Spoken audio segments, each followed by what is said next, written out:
Assalamualaikum students. Today we have a maths lecture. I am your maths teacher.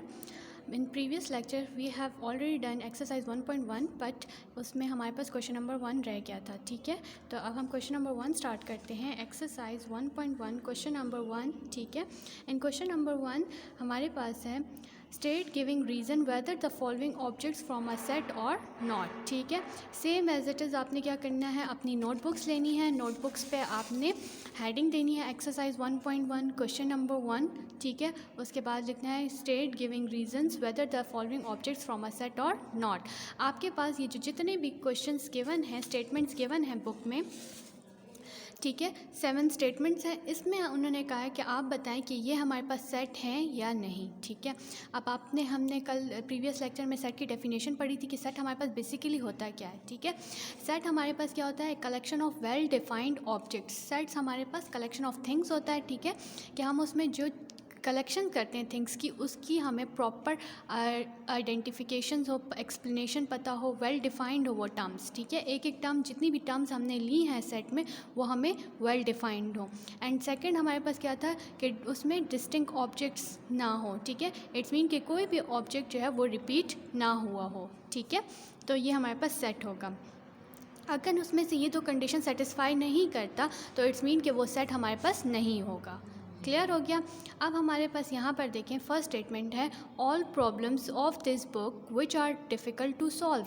वो पूछ रहे हैं कि हमारे पास इस बुक में जितने भी प्रॉब्लम्स हैं वो सॉल्व करने में डिफ़िकल्ट्स हों, वो फाइंड आउट करें आप. ठीक है, अगर मैं एक बच्चे को ये बुक दे देती हूँ, उसे कहती हूँ कि बल्कि ये आप पूरी क्लास, अगर ये बुक सबके पास है, ठीक है, पूरी क्लास अपने लिए, हर बच्चा अपने लिए डिफरेंट प्रॉब्लम्स निकाल देगा कि मुझे इस एक्सरसाइज में 3 क्वेश्चंस में डिफ़िकल्ट हैं. दूसरा बच्चा कहेगा मुझे 2 क्वेश्चंस मुश्किल लगते हैं. तो हर बच्चा अलग अलग अपने अपने प्रॉब्लम्स निकाल के देगा. तो इट्स मीन कि ये हमारे पास तो सेट ना हुआ, क्योंकि सेट में तो हमारे पास रिपीटिशन, अब एक बच्चे को 1, 2, 3 क्वेश्चंस में मसला है, दूसरे के लिए 2, 3, 4 में मसला है, तो 2 रिपीट हो रहा है, तो वो सेट में तो नहीं आ सकता, तो वो सेट नहीं होगा. ठीक है, तो हम इसको करेंगे कैसे, हम इसमें रीज़न देंगे. हम पहले लिखेंगे अपना पार्ट, स्टेटमेंट लिखेंगे all problems of this book which are difficult to solve.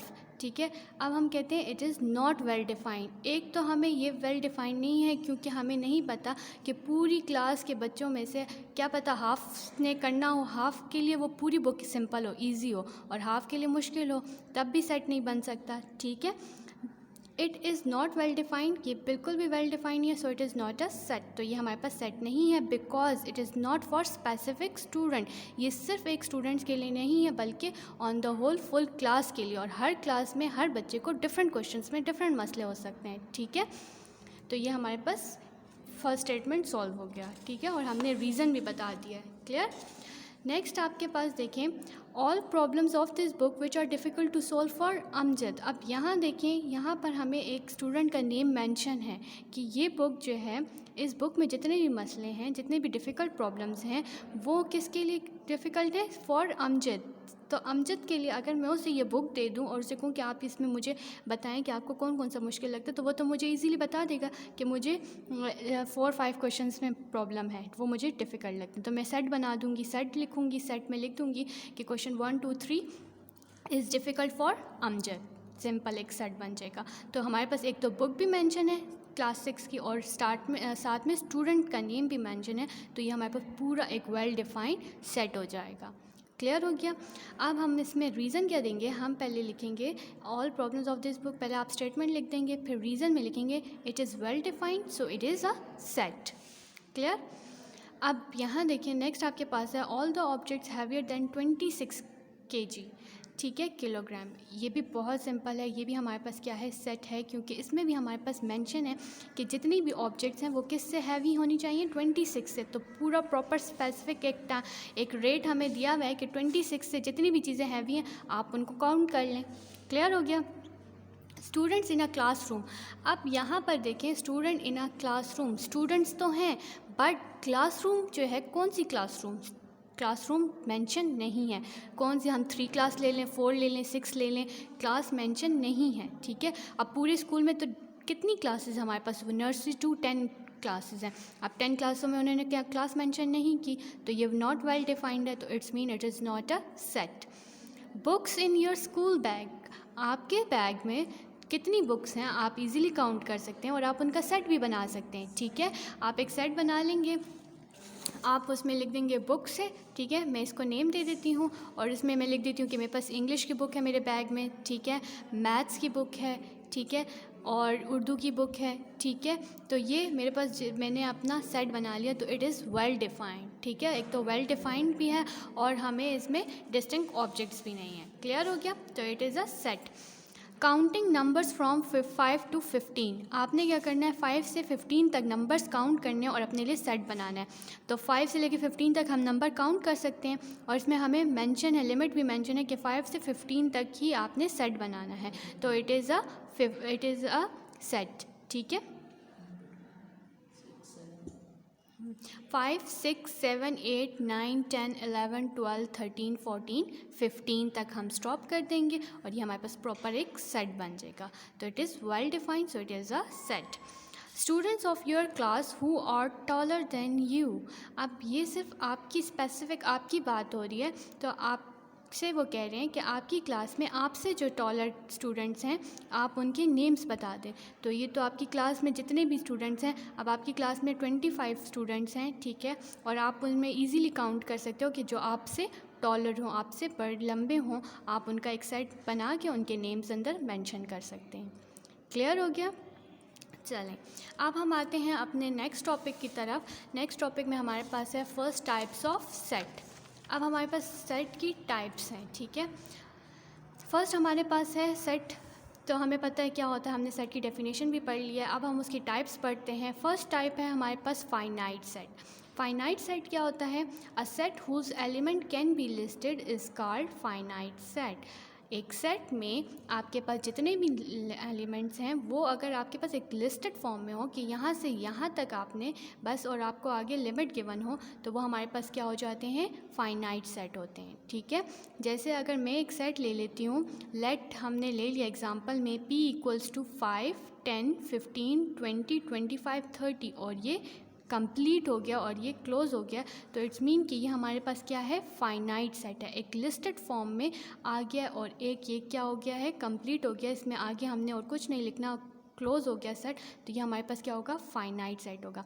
Finite set वो होते हैं जिसकी हमें कोई लिमिट पता हो, कोई बाउंड्री पता हो कि हमने यहाँ तक जाके स्टॉप हो जाना है। ठीक है, तो वो हमारे पास क्या होते हैं? फाइनाइट सेट होते हैं।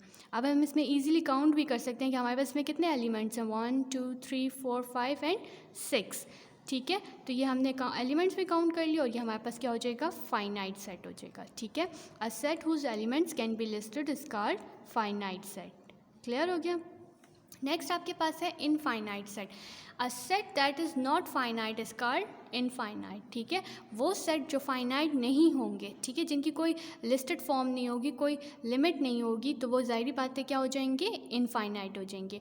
अगर मैं लूँ सेट ऑफ होल नंबर्स, ठीक है, set of whole numbers is an infinite set. एक तो होल नंबर्स हमारे पास कहाँ से स्टार्ट होते हैं? ज़ीरो से स्टार्ट होते हैं, 0, 1, 2, 3 अप टू सो ऑन।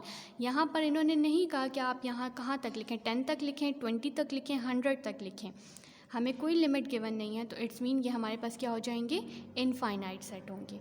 ठीक है, अब set of natural numbers are started from 1। ठीक है, 1, 2, 3, 4, 5 अप टू सो ऑन, क्योंकि यहाँ पर भी हमारे पास कोई लिमिट गिवन नहीं है, कोई हमें नहीं बताया कि आप यहाँ तक जाकर स्टॉप हो जाए, 100 तक लिखें, 20 तक लिखें, तो हमारे पास ये क्या हो जाएगा? इनफाइनाइट सेट हो जाएगा। क्लियर?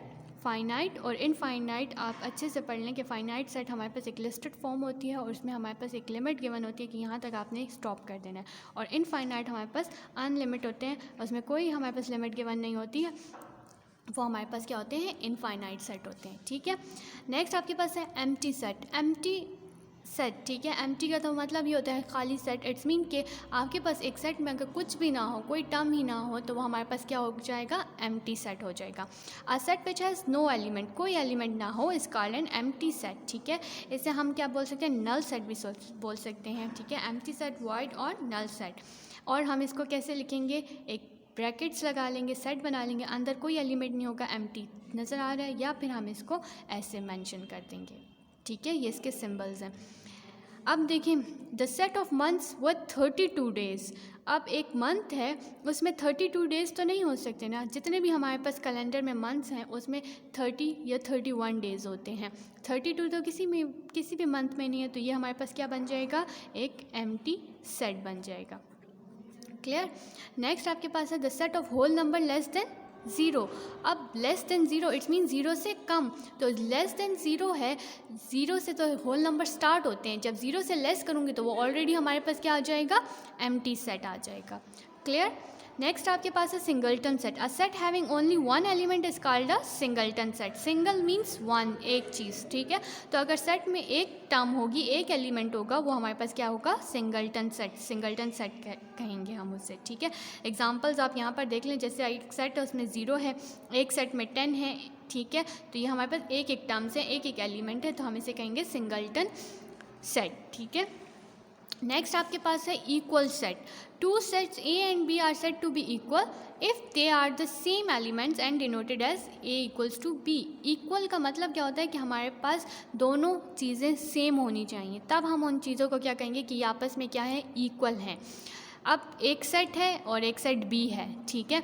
ए सेट में भी 1 2 3 है और बी सेट में भी 1 2 3 है, सेम एलिमेंट्स हैं, सेम नंबर ऑफ टर्म्स हैं, और तो हम इन्हें कहेंगे कि ये क्या हैं, दोनों इक्वल सेट हैं। क्लियर। चलें अब हम अपनी एक्सरसाइज स्टार्ट करते हैं, विच इज़ एक्सरसाइज 1.2, ठीक है। इसका क्वेश्चन नंबर 1 हम करते हैं। क्वेश्चन नंबर 1 हमारे पास है, which of the following sets are infinite. ये जितने भी हमें सेट्स गिवन हैं, इसमें आपने फाइंड करना है कि इसमें से हमारे पास इनफाइनाइट सेट्स कौन से हैं। Now what is infinite sets, जिसकी हमारे पास कोई लिमिट गिवन ना हो, ठीक है। तो आप पहले देखें, हमारे पास है, पहले आप अपनी नोटबुक में लिख देंगे exercise 1.2 question number 1, which of one of the following set is infinite, और ये सारे हमने स्टेटमेंट्स लिख दिया। अब इसमें से आपने अपने लिए फाइंड करना है कि हमारे पास कौन कौन से सेट्स जो हैं वो क्या हैं, इनफाइनाइट हैं। तो फर्स्ट वन है the set of whole numbers less than 10। कि आपने क्या करना है, एक सेट बनाना है, ठीक है, और उस सेट में हमने क्या करने हैं, सेट ऑफ होल नंबर्स, ठीक है। तो आपने क्या करना है कि एक सेट बनाना है होल नंबर्स का। आपको पता है whole numbers are started from, whole numbers कहाँ से स्टार्ट होते हैं, 0 1 2 3 4 अप टू सो ऑन, ठीक है। लेकिन यहाँ पर हमारे पास क्या है, the set of whole numbers less than 10, it's mean कि 10 से कम। तो मैं होल नंबर लिखूँगी 0 1 2 3 4 5 6 7 8 और 9। 10 मैं नहीं लिखूँगी क्योंकि यहाँ पर मेंशन है कि 10 से कम। अब ये एक लिस्टेड फॉर्म है और इस लिस्टेड फॉर्म में हमारे पास क्या है, लिमिट गिवन है, इट्स मीन कि ये हमारे पास क्या हो गया है, फाइनाइट सेट हो गया है। तो हमने तो कौन से सेट्स फाइंड करने, इनफाइनाइट फाइंड करने, तो ये हमारे पास इनफाइनाइट नहीं है। क्लियर। नेक्स्ट आपके पास है the set of prime numbers less than 10। Again यहाँ पर हमारे पास क्या है, प्राइम नंबर्स का सेट फाइंड करना है। प्राइम नंबर्स क्या होते हैं, prime numbers are those number which have only 2 factors, one and itself is called a prime numbers, ठीक है। तो प्राइम नंबर्स में हमारे पास कहाँ तक जाना है कि प्राइम नंबर्स लिखने हैं और लेस देन कहाँ तक होने चाहिए, 10 तक होनी चाहिए। इट्स मीन कि इसमें भी हमें लिमिट गिवन है कि जितने भी प्राइम नंबर्स आप लिखेंगे वो हमारे पास कितने होने चाहिए, लेस देन 10 होने चाहिए। इट्स मीन कि ये भी हमारे पास क्या है, इनफाइनाइट सेट नहीं है। क्लियर। नेक्स्ट है हमारे पास the set of whole numbers. अब यहाँ देखिए सेट ऑफ होल नंबर्स, हमने क्या करना है, एक सेट बनाना है होल नंबर्स का, ठीक है, 0 1 2 3, लेकिन इसमें हमारे पास क्या है, लिमिट गिवन नहीं है। इट्स मीन कि ये हमारे पास क्या है, इनफाइनाइट सेट है। तो मैं अपने लिए यहाँ क्वेश्चन में इनफाइनाइट की हेडिंग लिखूँगी और लिखूँगी कि इनफाइनाइट में हमारे पास क्या है, the set of whole numbers, ये हमारे पास क्या हो जाएगा, इनफाइनाइट हो जाएगा, ठीक है। The set of factors of 10। अब यहाँ पर भी देखें हम इजीली 10 के फैक्टर्स बना सकते हैं, ठीक है। ये भी हमारे पास क्या हो जाएगा, फाइनाइट हो जाएगा, तो ये हमारे पास इनफाइनाइट नहीं है। यहाँ देखें 7 8 10 13 13, तो ये हमारे पास हो जाएगा। ये भी हमारे पास देखिए फाइनाइट सेट है, ये भी हमारे पास इनफाइनाइट नहीं है, ये भी हम लोग किससे भी नहीं ले सकते। लास्ट हमारे पास है 1, 3, 5 अप टू सो ऑन। अब यहाँ पे भी देखें ये up to so on, it's mean इसमें भी हमारे पास लिमिट गिवन नहीं है कि हमने कहीं पे स्टॉप होना है, जा रहा है, ठीक है, कंटिन्यू है नंबर्स, तो ये हमारे पास क्या हो जाएगा, इनफाइनाइट हो जाएगा। इसको भी मैं अपने लिए मेंशन कर दूँगी 1, 3, 5 अप टू सो ऑन। तो इसमें हमने फाइंड क्या करना था कि जितनी भी स्टेटमेंट्स गिवन हैं उसमें हमने क्या फाइंड करना था कि इसमें से कौन सा इनफाइनाइट सेट्स फाइंड करने थे। तो इस सब में हमारे पास 6 स्टेटमेंट्स में हमारे पास सिर्फ 2 इनफाइनाइट सेट्स थे। क्लियर हो गया। नेक्स्ट हमारे पास है क्वेश्चन नंबर 2, ठीक है, एक्सरसाइज 1.2 क्वेश्चन नंबर 2, ठीक है, बुक में आप देखें क्वेश्चन नंबर 2, ठीक है। Right the following sets in tabular form. ये तो आपने प्रीवियस लास्ट लेक्चर में भी किया है कि जितने भी स्टेटमेंट्स आपको गिवन थी उसको हमने क्या करना था, टैबुलर फॉर्म में लिखना था, ठीक है। The set of first 5 natural numbers, ठीक है, हमने इनको टैबुलर फॉर्म में लिखना है। Natural numbers are started from 1 और हमने कितने लिखने हैं, फर्स्ट 5 लिखने हैं, तो 1, 2, 3, 4 एंड 5। ये हमारा सेट कंप्लीट हो गया। क्लियर। नेक्स्ट आपके पास है the set of first 6 letters of English alphabets, ठीक है, इंग्लिश अल्फ़ाबेट्स के फर्स्ट 6 लेटर्स लिखने हैं, तो A, B, C, D, E, F, ये हमारे पास फर्स्ट 6 लेटर्स हो गए, ठीक है। थर्ड आपके पास है the set of odd numbers less then 9। आपने क्या करने हैं, ऑड नंबर्स लिखने हैं, ठीक है। ऑड नंबर्स हमारे पास कौन से नंबर्स होते हैं, which are not divisible by 2, तो 1, 3, 5, 7, ठीक है, और 9 मैं नहीं लिखूंगी क्योंकि हमने कहाँ तक जाना है, लेस देन 9, इट्स मीन 9 से कम, तो वो यहाँ तक स्टॉप हो जाएगा, 7 तक। क्लियर हो गया। इसके जो रिमेनिंग पार्ट्स हैं वो आप खुद ट्राई करें, समझ ना आए तो आप मैसेज करके पूछ सकते हैं, ठीक है। नेक्स्ट आपके पास है नेम द फॉलोइंग सेट्स। हमने इन सेट्स को नेम्स देने हैं, ठीक है। अभी हमने टाइप्स ऑफ सेट्स पढ़े थे, ठीक है। अब इसमें आप क्या करेंगे, अपनी नोटबुक लेंगे, नोटबुक में आपने इस तरह क्वेश्चन मेंशन करना है। Question number 3, name the following sets, ठीक है। The first one is set of triangle with 4 vertices, ठीक है। अगर मैं एक ट्राइंगल ड्रॉ करती हूँ तो ट्राइंगल में 4 वर्टिसेस हो सकते हैं, नहीं, एक तो ये हो गया 1 वर्टिस, 2 एंड 3, तो ट्राइंगल में कितने वर्टिस आ रहे हैं, हमारे पास 3 आ रहे हैं, तो ट्राइंगल में तो 4 वर्टिस आ ही नहीं सकते, तो इट्स मीन कि ये हमारे पास कौन सा सेट हुआ, एम्प्टी सेट हो गया। तो मैं यहाँ लिख देती हूँ दिस एम्प्टी सेट, ठीक है। नेक्स्ट आपके पास है उमर, और मैंने आपको बताया था जब हमारे पास एक सेट में एक ही एलिमेंट हो तो वो हमारे पास क्या हो जाता है, सिंगल एलिमेंट, इट मीन ये हमारे पास क्या हो जाएगा, सिंगलटन सेट, ठीक है। And the last one is 105, ठीक है, ये भी हमारे पास एक ही एलिमेंट है, अगेन ये हमारे पास क्या हो जाएगा, singleton set. Clear. Okay class, आप लोग ये जो हैं सारे क्वेश्चंस की अच्छे से प्रैक्टिस करें घर में, ठीक है, और जो मुश्किल हो आप पूछ सकते हैं, और इसको आप अच्छे से नीट नोटबुक्स में करें, ठीक है। Take care.